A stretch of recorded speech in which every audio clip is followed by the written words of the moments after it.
I couldn't believe he was complimenting me again. What did that mean?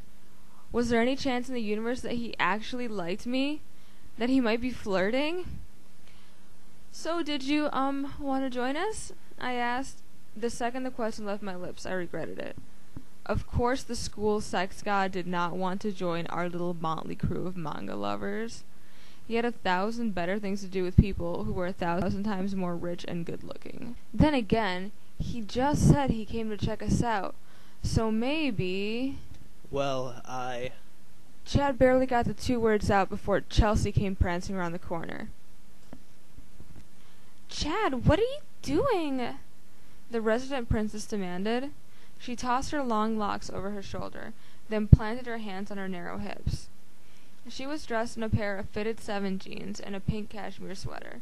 The look screamed classy, beautiful, and rich, and I felt like a total schlub standing next to her in my skull-patterned baby doll dress. Chad winced, as if he'd been caught doing something incredibly wrong. I guess he had been in a way, fraternizing with the enemy and all that.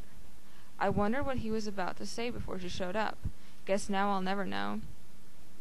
Slumming it, I see, she added, giving me her infamous princess look of utter disdain.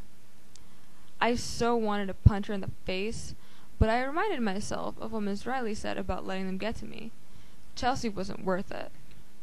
Shut up, Chelsea.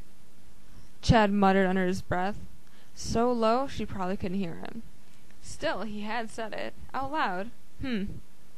Was there some dissension in the hater ranks these days? What did you say? She demanded. I said we were just talking. Chad mumbled, his face turning a ripe tomato color. Well, finish up, please, Chelsea ordered. Now, Billy sent me to find you. He said you'd turn off your cell phone? She stared at him accusingly, as if he'd been caught killing puppy dogs. Maybe I didn't want to be disturbed. Oh, yeah, sure. She laughed, as if what he was saying was totally ridiculous. Anyway, we're all going out to Friendly's for dinner. Everyone who's anyone is going to be there. She threw a pointed look at me, as if she felt the need to further emphasize that I wasn't invited and therefore wasn't anybody. You have to come. You have to come. I don't know. Chad hedged, raking a hand through his blonde hair in a way that nearly left me a sloppy puddle on the floor. I'm really beat. Chelsea laughed, a squeaky chuckle that sounded annoyingly like tinkling Christmas bells. Chad, you're so funny, she said, giggling. For a moment, I actually believed you. She grabbed him by his hood and started dragging him down the hall. Come on, silly, she said, still tugging. Let's go already.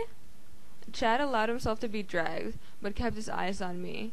Just before I turned to walk away, I saw him mouth the word, sorry. I shrugged, trying not to let the rising disappointment get to me. What did it matter anyway? It wasn't like I had some burning desire for Chad Murray to join the manga club. He wouldn't fit in and everyone would feel awkward with him sitting there. It was for the best, really. I headed back to the library, sitting down in my seat. Everyone turned to look at me, expectant looks on their faces. Sorry, I said, not wanting to explain. I'm back. So, Maddie, Miss Riley addressed me, I was just telling everyone how well you draw, and now they all want to see some of your work. I looked across the table. Sure enough, 6 eager faces peered back at me. Feeling self-conscious, I reached into my bag and pulled out my portfolio. I'm creating a new manga, I explained, pulling out a few sketches and laying them down on the table, so I can enter this contest. What's it about? I explained about Alora getting sucked into the computer and questing with her handsome hero to find a way back home.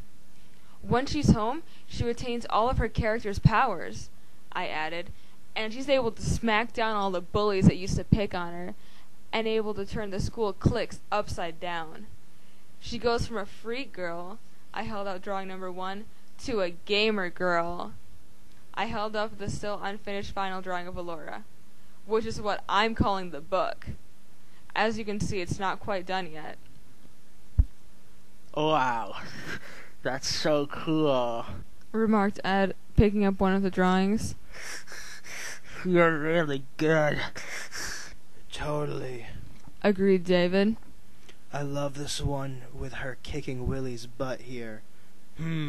I wonder who you based him on. I grinned sheepishly. Everyone laughed. You should make him a little fatter, suggested Luke.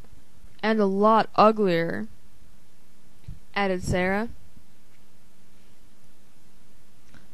Maddie, these are so awesome! Jessie blurted out, flipping through the sketches. It's so great that you can draw. I can't draw to save myself.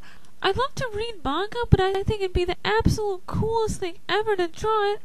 Not that I'll ever be able to, but you can. How cool is that? The others laughed at her rambling, but not in a mean-spirited way. Soon she was giggling along with them.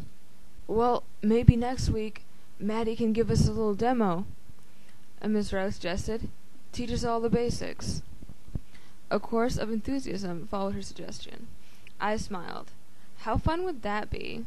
To teach others the art I love so much. Finally have people appreciate me for what I could do. Miss Riley announced it was time to watch the movie, and pressed play on the DVD player. For the rest of the session we watched Dot Hack Sign, which really did remind me of Fields of Fantasy quite a bit.